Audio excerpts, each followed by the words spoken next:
When most marketers think about media strategies, gaming is often a blind spot. If you are looking to reach Gen Z and millennial consumers, then gaming is the place where they spend their time. Many marketers that I know are just now realizing that they're not reaching these younger demographics effectively, and that's why they need to take action now. My name is Martins, founder at Monetizer, where we help brands and agencies create and execute gaming strategies that drive business results, and do it in a measurable way. What's the challenge? The challenge is that gaming is just too broad. When you say gaming, some people still think a teenager in their basement playing a console or a PC game with a lot of violence. Some other people think Roblox and Fortnite. Just the other day, a client told me, we want to create our own game. And a few months ago, another client invested heavily into building their own Fortnite map, which ended up being a big flop. But here's the hard truth. Most brands are just not gaming companies. Creating your own game costs a fortune, and then there's other things that people just don't think about when first starting this project, like user acquisition, user retention. That's a very costly and a long-term game that most marketers that I know are just not ready for.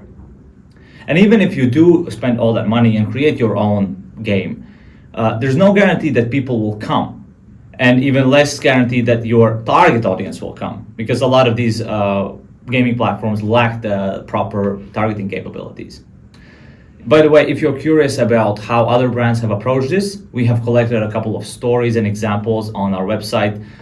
Just go to monetizer.com/case studies to find out more later if you want to. But now back to the gaming side. I'm not saying that you should not be experimenting. No, you definitely should.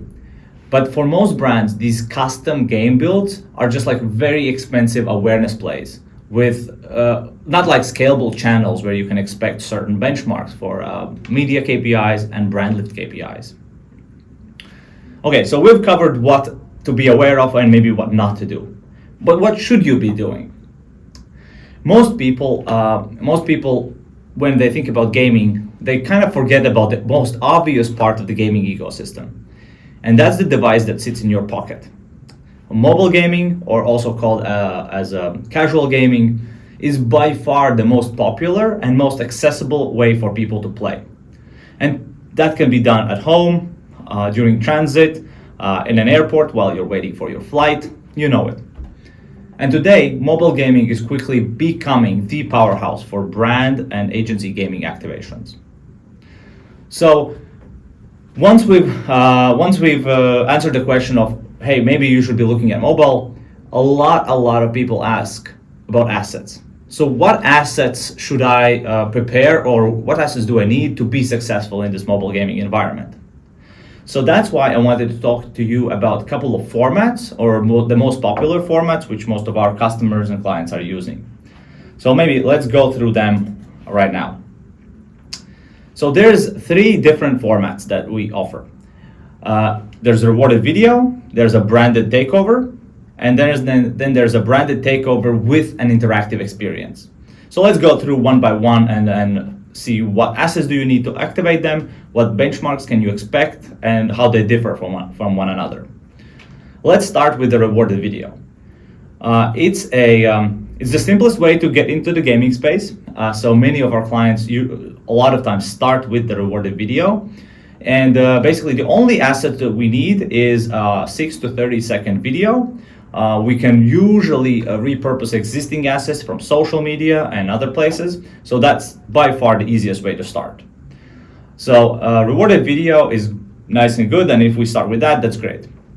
But then what else is there? If you want to kind of start pushing the limits of what can where the gaming ecosystem is uniquely better than any other channel, and that's why the other formats like the branded takeover have been created.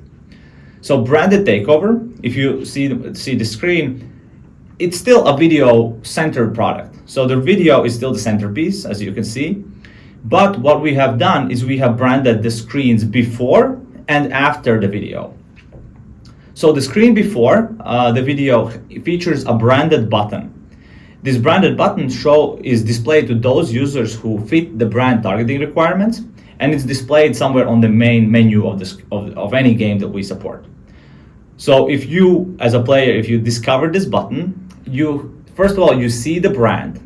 So you can click on this button and start engaging, or if you ignore it, then you just don't engage.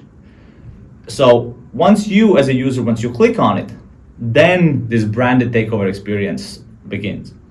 You start by watching a video, which again is the same 6 to 30 second video. Usually most of our clients go with a 15-second video as the golden rule.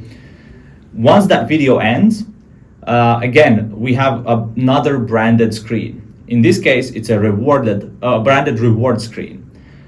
Imagine it as the brand or the reward is brought to you by your brand. Why is this important? Because this screen, together with the button, the video, and the reward, it closes this positive reinforcement loop.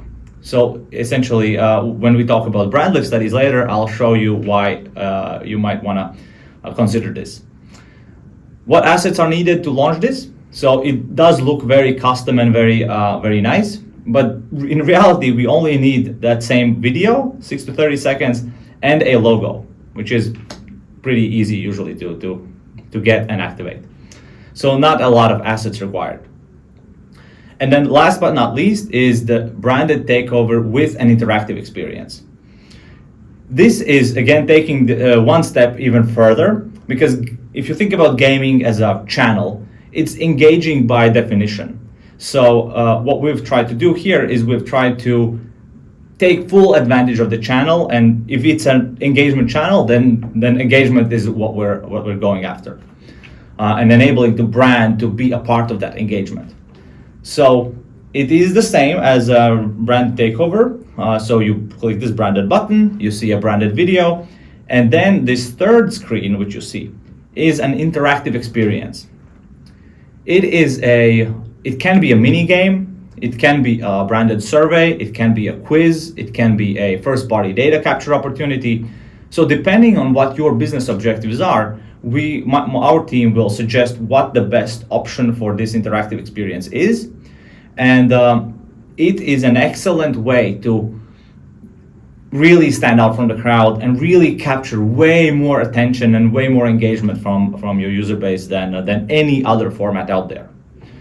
The assets which are necessary is, again, logo, video, and then this HTML file, which is the playable experience. If you already have something built, great, we can reuse that. If not, we have some of these templated in our catalog, or we have other companies that we work with which will help you create your own amazing interactive experiences. So now that we've covered what is a rewarded video, what is a branded takeover, and what is a branded takeover with this interactive experience and the assets required, let's look at what benchmarks or what KPIs can you expect. Like I mentioned earlier, gaming by definition is very engaging, so a lot of time is being spent in the game. If we talk about what metrics can you expect, then attention is one of the main measurements which really stands out from any other channel. So for rewarded video, of a 15-second rewarded video, we can expect approximately 10 plus seconds of active attention from the user. So that's how many seconds does the user spend engaging with your ad. So 10 plus seconds attention, 75% or more view-through rate, video view-through rate, and 95% plus viewability. So all of these formats are very high-quality media, so view-through rates and viewability are always going to be very high. Now, okay, rewarded video, check, 10-second attention. Now, what changes with the branded takeover? We see that the attention jumps from 10 seconds to 20 plus seconds. And that is thanks to these additional placements like the branded button and the branded reward. So you're immediately looking at doubling the number of seconds which players use or spend with your brand. So that's why you should be considering the branded takeover instead of just the video. And if you're willing to take another step forward and basically almost double the attention measurement again, then we have the branded takeover with the interactive experience. where, as you can see, our bottom benchmark for this format for attention is 37 seconds. And many brands have scored like above a minute of active engagement with the consumer in an ad, which is just unheard of. Because if you compare it to, let's say, the scrollable social media, the average attention benchmark there is 3 seconds. So this is a massive difference, which is achieved by taking full advantage of the channel. And so why is more attention better? And the quick answer is, when we do brand lift studies for our clients, we see a huge increase in brand favorability and purchase intent for those clients who have captured more attention. So attention is essentially very proportional to the lift in favorability and purchase intent. So that's how to think about it. And this is how these formats differ from one another, and why you should be going for one or the other, depending on what assets do you have. So I hope you found this breakdown helpful. And if you want to see some case studies and real world examples how other brands have activated these formats across the gaming space, please head over to monetizer.com/case studies. You will find a lot of good content there. And if you're curious about how this could work for your brand or your client, then just reach out to us via the website. My team and I will be happy to jump in and help. Thank you so much for watching, and I'll see you next time.